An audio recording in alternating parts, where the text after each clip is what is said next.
ஒருவர் வீட்டை முற்றுகையிடுவது தவறா? அதான் உங்கள் கேள்வி. அதாவது ஒருவருடைய வீட்டை முற்றுகையிடுவது என்பது அவருடைய சுதந்திரம் பறிக்கப்படுது, சுதந்திரம் பாதிக்கப்படுது. ஒரு 4 சவுத்துக்குள்ளே அடைக்கப்படுறாரு. அந்த வீட்டிலேருந்து அவர் கால் எடுத்து வச்சு வெளியே வரும்போது ஒரு சாலையில் கால் வைக்கிறாரு. சாலை என்பது பொது பயன்பாட்டுக்கானது. பொது சாலையில் செல்கின்ற ஒருவரை தடுத்து நிறுத்தினால் அவருக்கு வந்து ஐபிசி 341 அப்போ தண்டனை இருந்தது. இன்றைக்கி வந்து பிஎன்எஸ் 126 தண்டனை இருக்குது. ஆக எப்படி பார்த்தாலும் அது குற்றம். ஒரு வீட்டை முற்றுகையிடுவது அப்படின்றது என்ன அப்படின்னா, அவர் ஏதோ ஒரு காரணத்தால் ஒரு அரசியல் பிரச்சனைனாலோ இல்லை வேறு ஏதோ ஒரு பிரச்சனைனாலோ வீட்டை முற்றுகையிடுவாங்க. ஏன் அதை முற்றுகையிடுறது அப்படின்னா, அது அவங்களுடைய கோபத்தை வந்து ஒரு அறப்போராட்டம் மூலயமா காட்டுறது அப்படின்னு சொல்லிட்டு. அந்த முற்றுகையிடும் போது அப்படி முற்றுகையிடுற எல்லாரையும் கைது பண்ணுவாங்களா அப்படின்னு பார்த்தோம் அப்படின்னா நிச்சயமாக கைது பண்ண மாட்டாங்க. ஏன் அப்படின்னா, அப்படி அறப்போராட்டம் முற்றுகையிடும் போது அந்த கைது பண்ணக்கூடிய வந்து அதிகபட்சம் 1 நாள் வைப்பாங்க.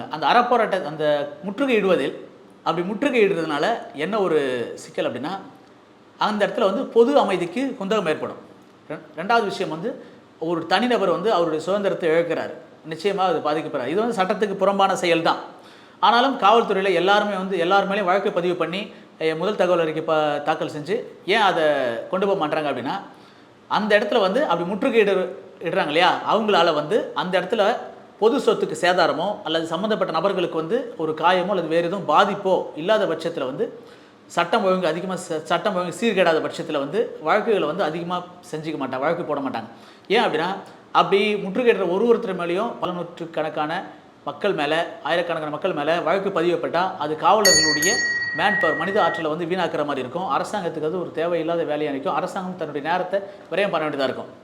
அதனால் பெரும்பாலும் காலையை அந்த முற்றுகையிடும்போது கைது செஞ்சுட்டு மாலையில் விடுவிச்சிருவாங்க. அதாவது நான் சொன்ன விஷயங்கள்லாம் நடக்காமல் இருந்தால் பொது சொத்துக்கு சேதம், பொது அமைதிக்கு குந்தகம் மற்றும் வேறு ஏதாவது சம்மந்தப்பட்டவங்களுக்கான பாதிப்புகள், உடல் பாதிப்போ அல்லது வேறு எதுவும் மன பாதிப்போ பெரிய அளவில் இல்லாத பட்சத்தில் வந்து காலையில் கைது செஞ்சு மாலையில் விடுவிச்சிருவாங்க.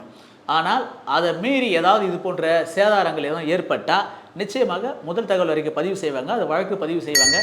அவர்கள் மேலே எல்லாம் வந்து வழக்கு போட்டு வழக்கு நடத்த வேண்டிய கட்டாயம் ஏற்படுது.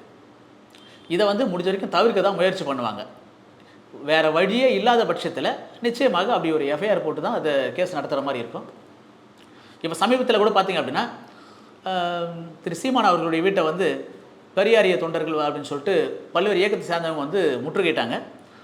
இது வந்து வேறு ஏதாவது இப்போ இந்த ஆளுங்கட்சியுடைய சப்போர்ட் இருக்கிறதுனால பெரும்பாலும் விடப்பட்டிருக்கு. இதே வந்து மற்ற கட்சியினர் யாராவது முற்றுகையிட்டு இருந்தால், அதாவது அந்த பெரியாரிய இயக்கத்தை சேர்ந்தவங்களுடைய மற்ற கட்சியினர், எதிர்கட்சியினரோ அல்லது வேறு ஏதோ ஒரு கட்சியினரோ வந்து முற்றுகையிட்டு இருந்தால் நிச்சயமாக இந்த மாதிரி முதல் தகவல் அறிக்கையெல்லாம் வந்து பதிவு செய்யாமல் விட்டுருப்பாங்களா அப்படின்றதெல்லாம் தெரியாது. காலையில் கைது செய்து மாலையில் விடுவிக்கிறது மாதிரி நடந்திருக்கு. இதுக்கு என்ன சட்ட நடவடிக்கை எடுக்கிறாங்க அப்படின்றத வந்து பொறுத்திருந்து பார்ப்போம். நன்றி நண்பர்களே. மேலும் இது போன்ற சட்டம் சம்பந்தப்பட்ட தகவல்களுக்கு திரையில் தெரியக்கூடிய என்னுடைய தொலைபேசி எண்ணுக்கு தொடர்பு கொள்ளுங்கள், வாட்ஸ்அப் பண்ணுங்கள்.